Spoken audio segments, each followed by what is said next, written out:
Hey, you. Yeah, you. Welcome to the Malaka podcast. Aladdin.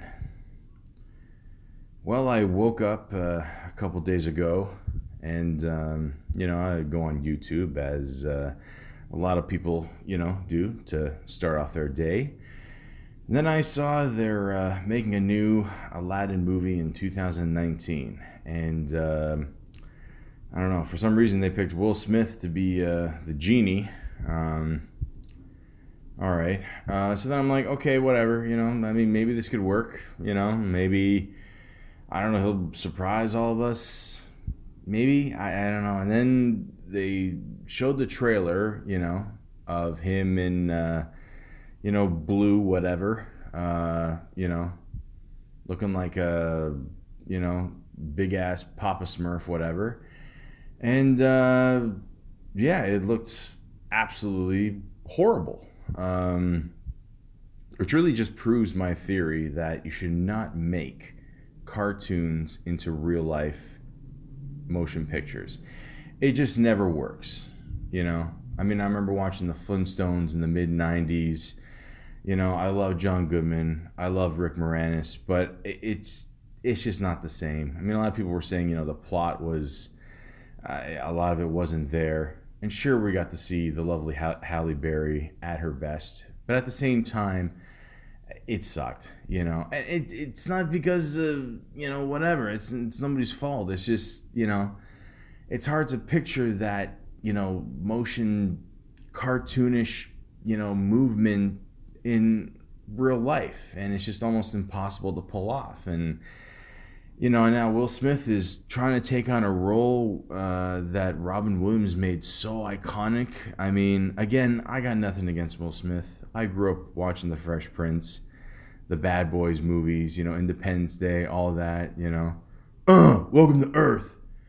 And it was cool, but and okay, I'm really trying hard to forgive him for I Am Legend, but at the same time, it's like, nah, this can't work. This can't work. So I just like to talk about a little bit about one of my favorite Disney movies, Aladdin, and what made it so cool.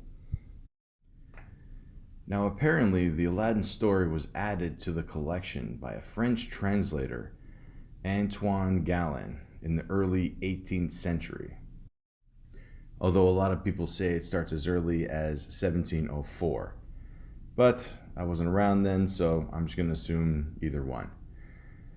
Although Galland heard the tale from an Arabic storyteller, the Aladdin story is firmly set in China. So, yeah, an idea has been ripped off again. Okay, well, either way, they're saying that Aladdin's origin is likely European, and not so much Arabic. But who knows? I mean, either way, it's a great story. I mean, it's one of those tales that could have been from 1001 Arabian Nights, but either way, I enjoy it. It's a nice story. Something for the kids, something for adults. I mean, it's got a little bit of everything there. Basically, what happened was in 1992, Disney was like, all right, let's make this into a animated movie. Cool. Sounds good.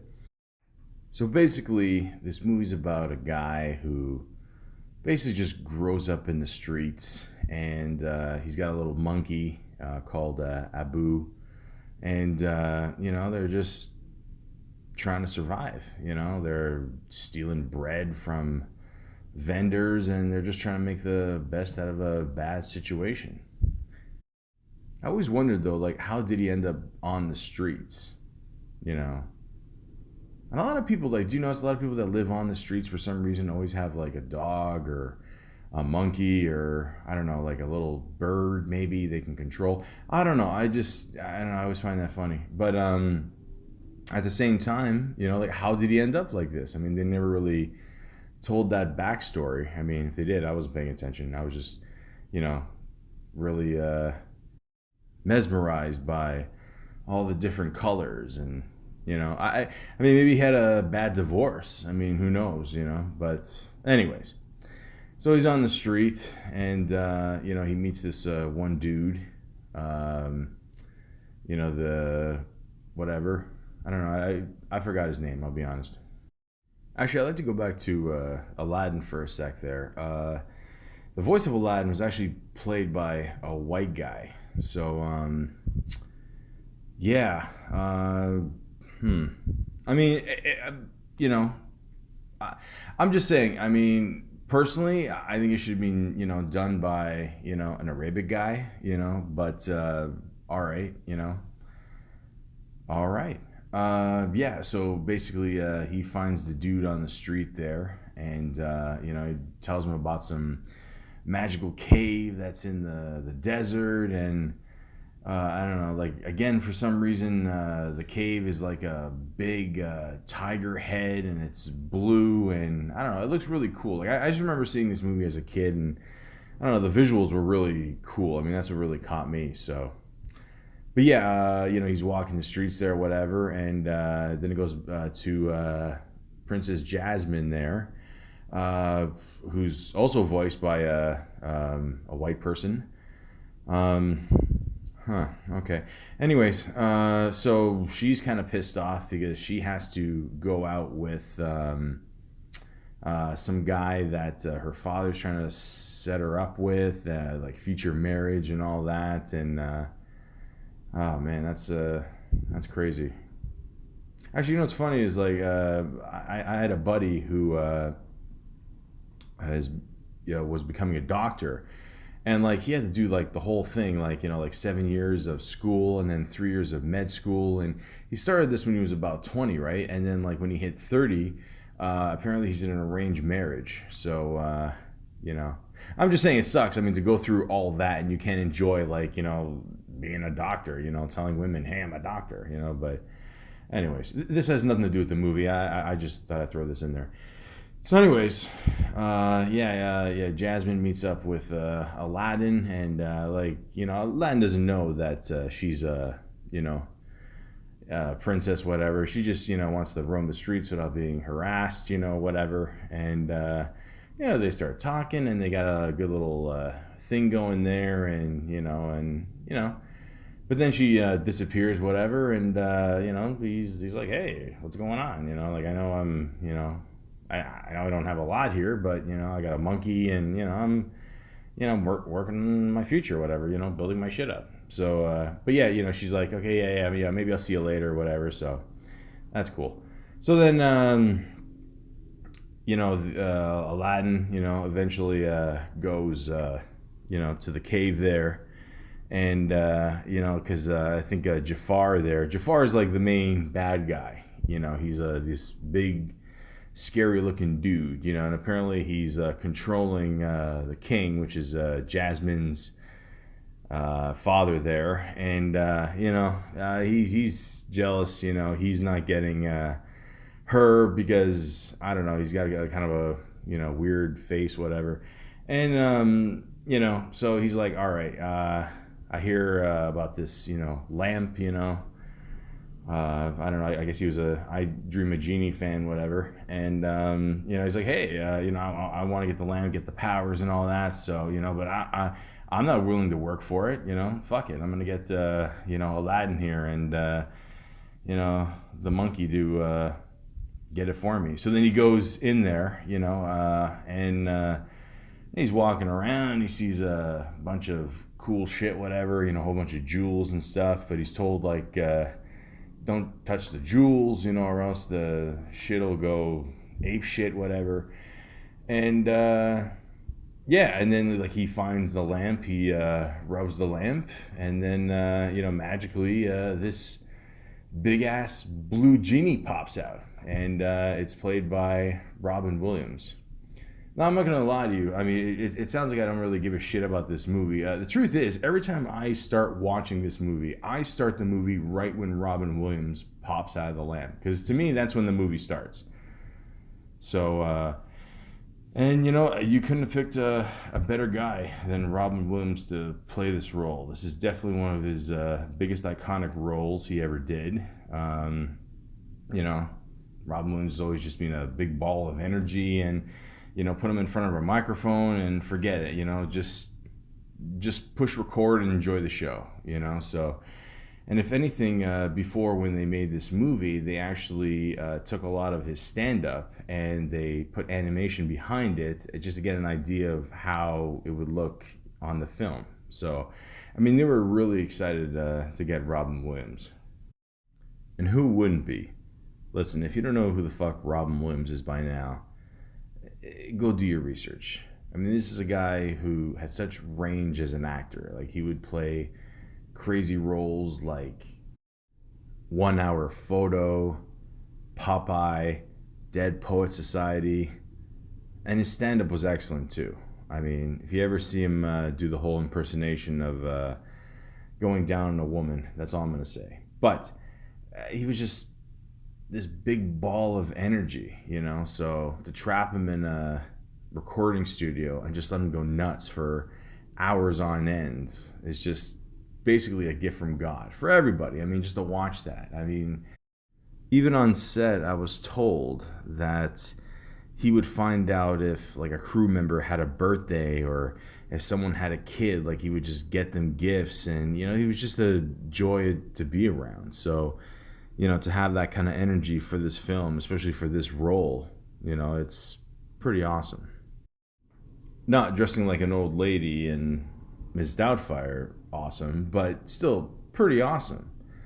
Apparently, they let him record up to 16 hours of material.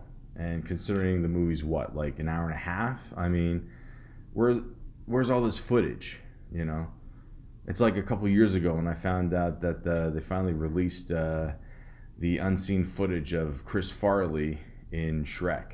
So just release this stuff, please. But at the same time, Disney and Robin Williams made an agreement saying that they can never actually release this for another film. So who knows? Maybe they can release it for free.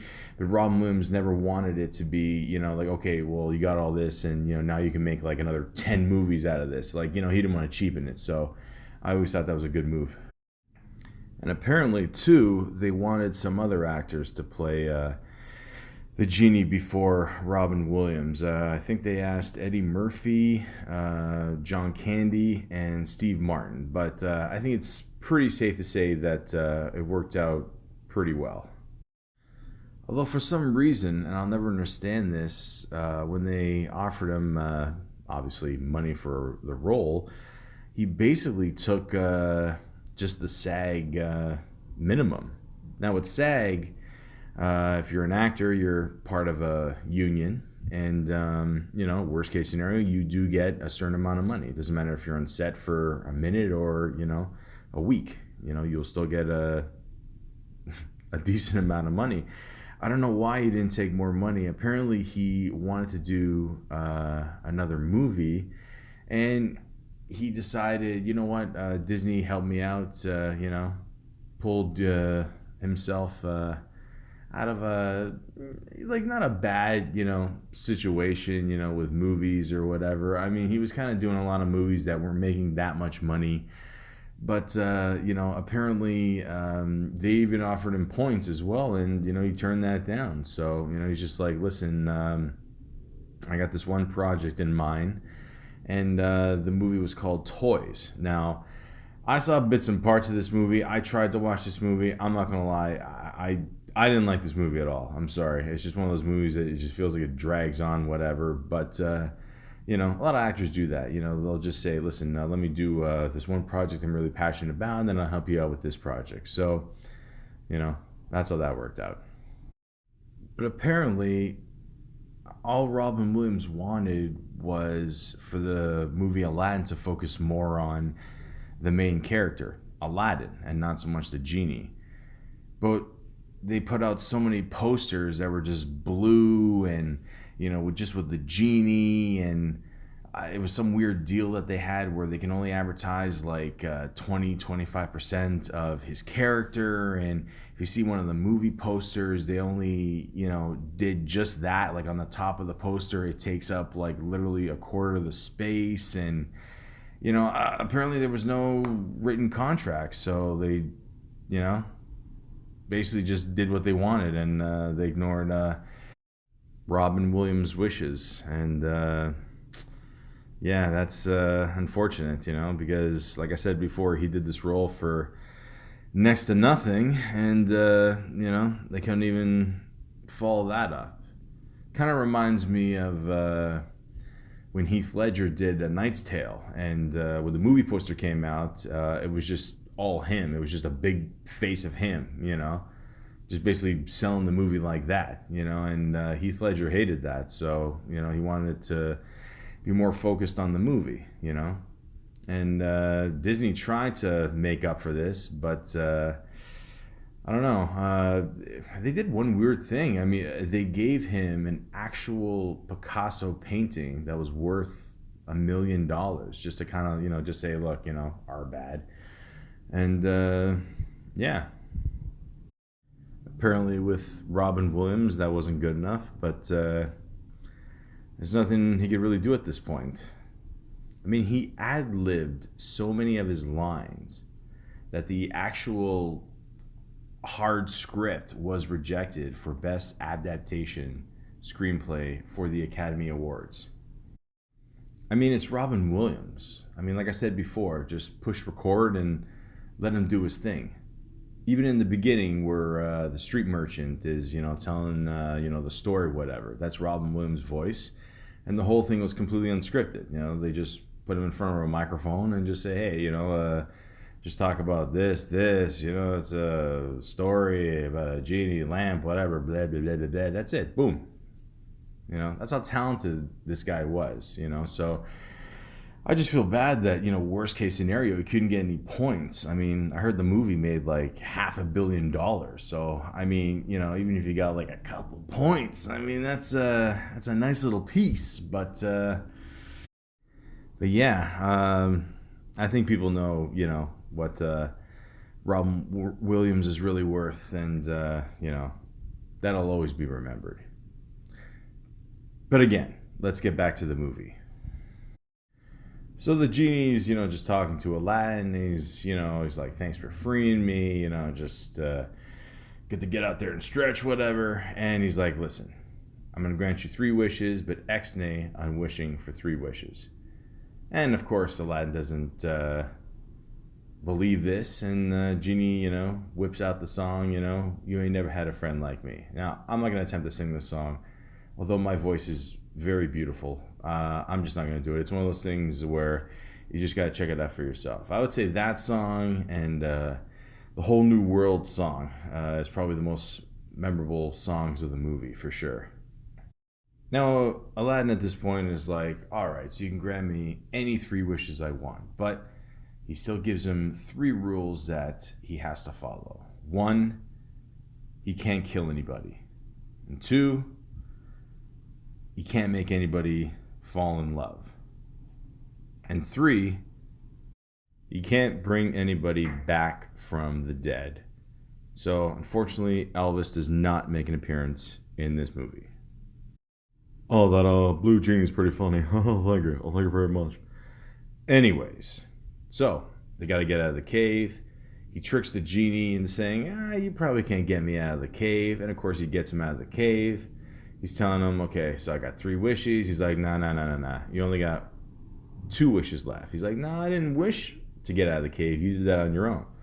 He's like, all right. I feel sheepish. Bleh. Anyways, he's like, what do I wish for? I mean, like, and he goes to the genie, like, what would you wish for? And he's like, me? I don't know. Like, I guess, freedom, And I don't know, until that point, like even when you're a kid, like, you didn't even really even think of that, you're just assuming, like, he's this big fun guy and, he's trapped, Maybe a lot of people feel like that in real life, that, they can help people, but I don't know, like in the end, they just want to help themselves. So, and just live a life on their own. Am I getting too deep for this section here? Or no? Okay. But, anyways, so then he helps him with his wish. He says, listen, I'll do my two wishes, and then my last wish, I'll set you free. So, let's see what happens.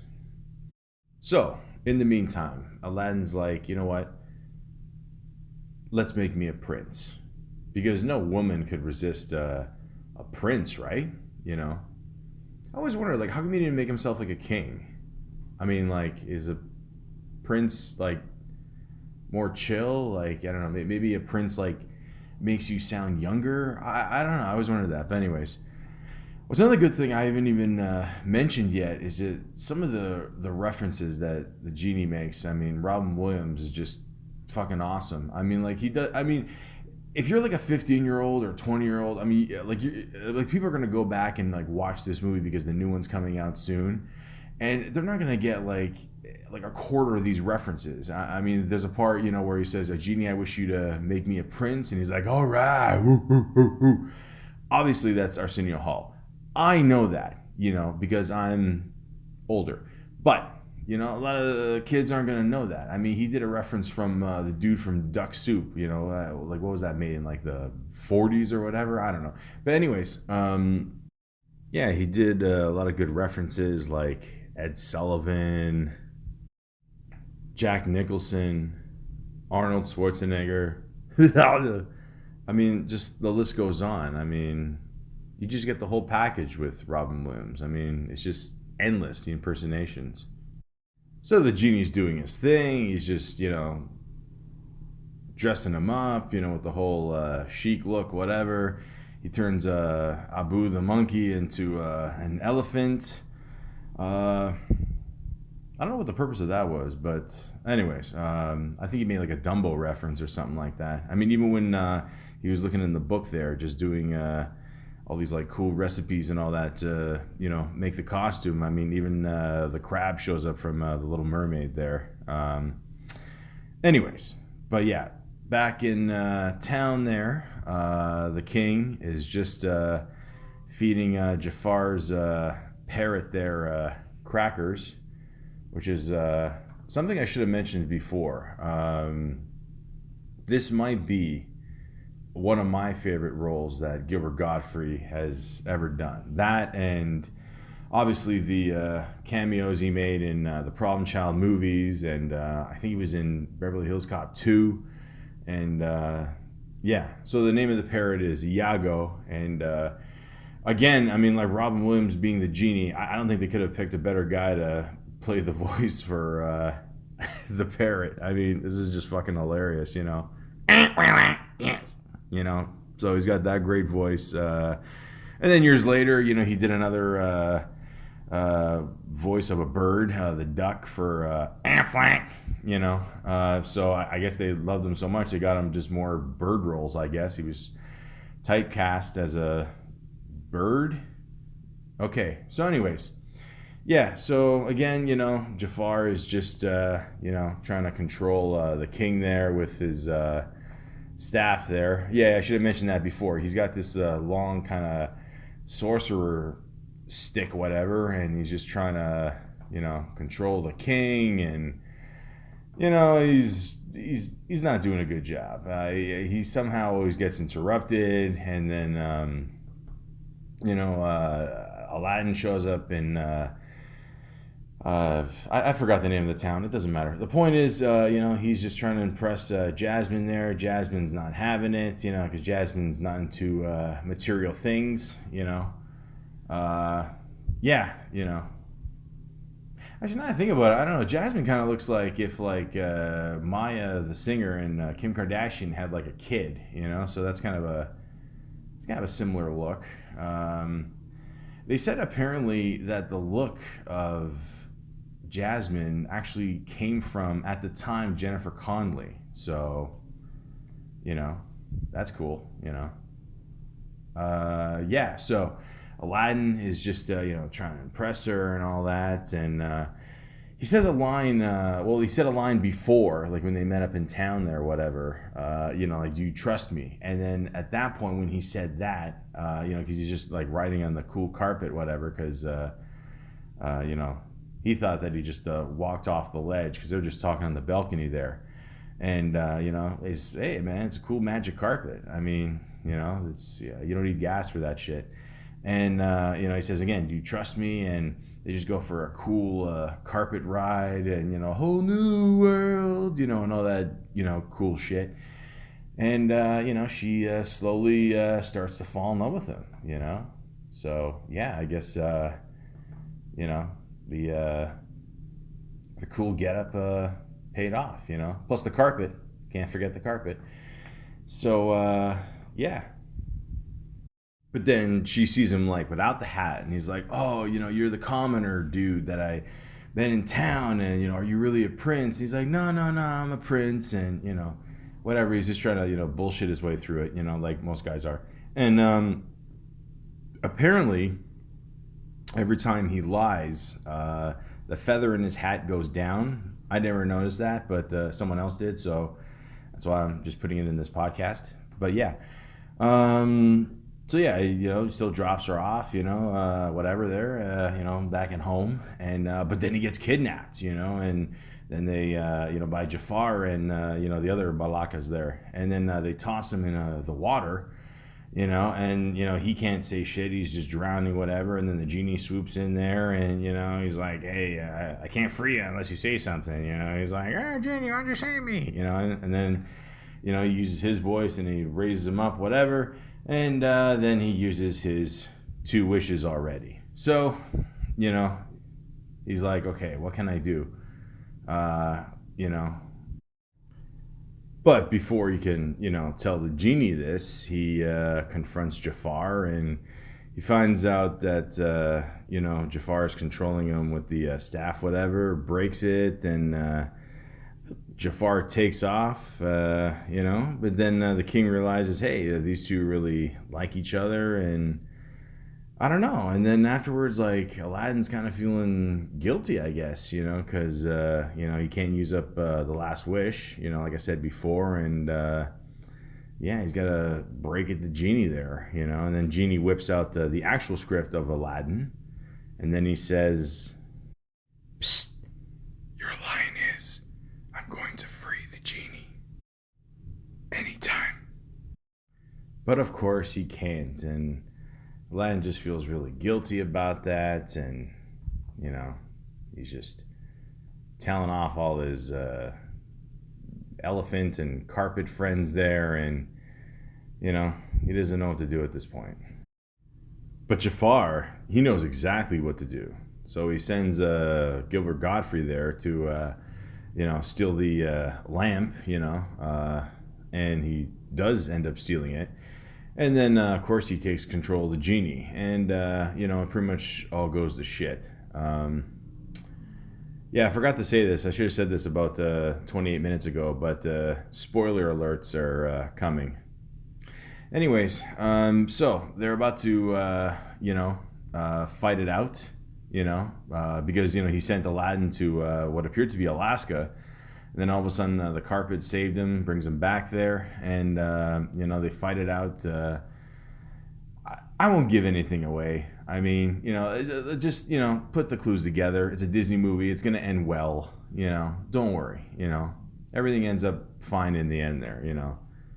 Jafar turns into a snake. Aladdin, gets him, whatever, and that's it. It ends happy. Don't worry.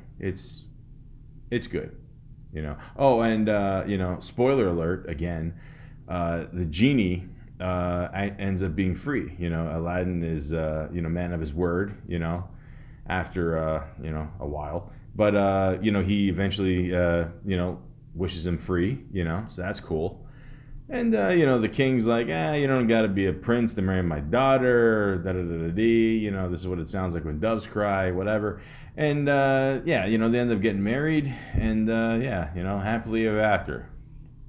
So maybe I didn't describe this movie as enthusiastic as I should have, but it's still an excellent movie. Disney back in the day, I mean, even now, I mean, they still make pretty cool movies. So movies like this, The Lion King, will always hold a special place in my heart. But now, unfortunately, in 2019, they're gonna remake the movie into a real life. Uh, yeah, like I said before about the whole Will Smith thing and the CGI. It just takes me back to like the Mummy 2. Remember at the end there where I don't know the Rock turned into an actual scorpion or something, and I mean even at the time, I mean the CGI looked like shit. I mean it looked absolutely horrible, and it just takes me back to that. Just like a bluer version, and I don't know. I mean, I, I don't know. I don't know what's happening with Hollywood the last couple of years. I mean, they're remaking movies. Like, is it worth it? Is it really worth it? To go back and destroy people's childhoods. Is it really? All I'm saying is, when I was a kid, I loved all these cartoons, and I just want to remember them just the way they are. You know, I just I don't want anything to change. I mean, they say change is good, but it's not. Unless it's like a cool new phone or you know they somehow find a way to put shrimp in an actual cheeseburger. I don't care. I get it. They want to revamp the series, whatever, and try to make it real life and but why? Like, who cares? I mean, the movie's perfect. Hollywood has got to learn one thing: if it ain't broken, don't fix it. There's nothing wrong with the original Aladdin. Nothing. It's perfect the way it is. From beginning to end, you can watch it with your kid or your wife or your mistress. It doesn't matter. It's still a great movie to watch. Again, there's nothing wrong. Prince Ali, Prince Ali, Prince Ali Bagua. A whole new world. You ain't never had a friend, never had a friend, never had a friend like me. Robin Williams, we miss you, man. I love you. I can't believe someone has the fucking balls to remake another movie that you made. It's bad enough they remade Jumanji. Although the irony is, I did see that movie while I was working, but that's a story for another time. But I can't believe such an iconic role like the genie they're trying to remake in a new version, in a new blue Malachias version of Aladdin.